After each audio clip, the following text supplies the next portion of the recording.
सोने और चांदी ने धमाल मचा रखा है। सोने का भाव 1,40,000 के पार तो चांदी का भाव 2.5 लाख रुपए के पार जा चुका है।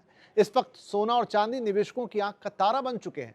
बात हो रही है कि गोल्ड अब मिलेनियम की बेस्ट परफॉर्मिंग एसेट बन गया है, जिसने इक्विटी, रियल एस्टेट या किसी भी दूसरी एसेट क्लास को काफी पीछे छोड़ दिया है। तो आइए इसे जरा पर्सपेक्टिव में समझते हैं। 1999 में भारत में सोने का भाव था 4,400 रुपये प्रति 10 ग्राम और आज ये कितना हो गया है? 1,40,000 के पार। अगर गणित लगाएं तो साल दर साल रिटर्न, जिसे CAGR यानी कंपाउंडेड एनुअल ग्रोथ रेट कहते हैं, करीब 14.3% आएगा गोल्ड के लिए।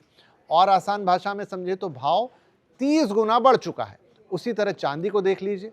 1999 में भाव था 8,100 रुपये प्रति किलो, जो कि अब पहुंच चुका है अपने शिखर पर 2.5 लाख रुपए प्रति किलो।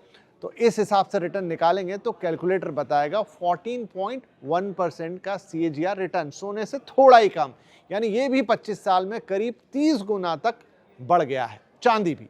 अब देखते हैं हमारे शेयर बाजार ने इस दौरान कैसा रिटर्न दिया है। तो इसी 25 सालों के पीरियड की बात करें तो NSE के निफ्टी ने 11.7% का सालाना रिटर्न दिया है, जबकि BSE के सेंसेक्स ने भी करीब उतना ही 11.5% का रिटर्न दिया है। अब एक इंटरेस्टिंग कंपैरिजन सुनिए।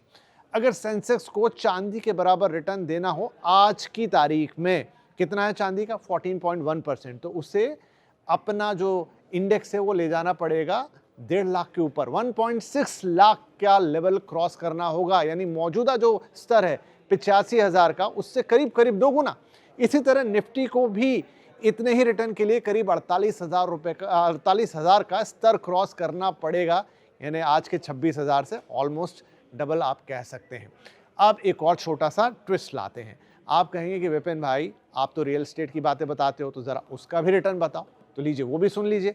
पिछले 25 सालों की बात की जाए तो रियल एस्टेट का एसेट क्लास के तौर पर रिटर्न सोने, चांदी, इक्विटी इन सबसे कम ही रहा है। जी हाँ, कम रहा है। कितना? करीब 8 से 10% CAGR। अब रियल एस्टेट का मामला थोड़ा अलग हो जाता है, क्योंकि ये शहर दर शहर, प्रॉपर्टी दर प्रॉपर्टी अलग रिटर्न देता है। और तो और एक ही शहर के अलग अलग इलाके, जिन्हें माइक्रो मार्केट्स कहते हैं, वहां भी रिटर्न बदल जाते हैं। लेकिन मोटा हिसाब है 8 से 10% का। अच्छा, क्योंकि अब रियल एस्टेट को आप किराए पर भी चढ़ा सकते हैं, तो यहाँ पर हम बात कर रहे हैं रेजिडेंशियल प्रॉपर्टी की। खास तौर पे भारत में रेंटल यील्ड 2 से 3% की है रेजिडेंशियल प्रॉपर्टी के लिए।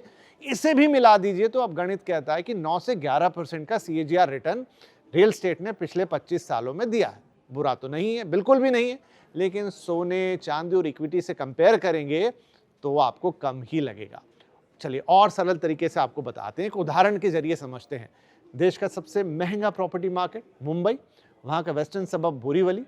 बात कर लेते हैं सन 2000 की। एक 2 BHK मान लीजिए, फ्लैट की कीमत रही होगी करीब 28 लाख रुपए, इतनी ही थी उस वक्त, जिसे आज बेचने जाएंगे तो आपको आराम से 2 करोड़ रुपए तक मिल जाएंगे। आप कहेंगे कि वाह, मजा आ गया, 28 लाख का फ्लैट 2 करोड़ का हो गया।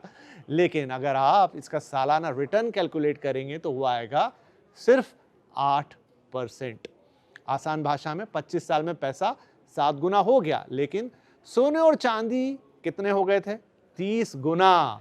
अच्छा, अगर ये घर किसी ने लोन पे लिया है, मान लीजिए 28 लाख का घर था, 8 लाख का डाउन पेमेंट कर दिया होगा। अगर 20 लाख लोन के हैं, 15 साल के लिए पकड़े, ब्याज दर एवरेज 8% की पकड़ लें, तो 15 साल में चुकाने पड़े होंगे इस 20 लाख के बदले में 34 लाख रुपए। ऐसे में एक्चुअल रिटर्न तो और भी कम हो गया। लेकिन रियल एस्टेट के रिटर्न को आप सिर्फ इस नजरिए से नहीं देख सकते। अगर ये घर आपने अपने रहने के लिए लिया था तो मामला बिल्कुल अलग हो जाएगा, क्योंकि जनाब, आपने और आपके परिवार ने इस खूबसूरत अपनी जिंदगी के 25 साल इस घर में गुजारे होंगे और बहुत कुछ किया होगा।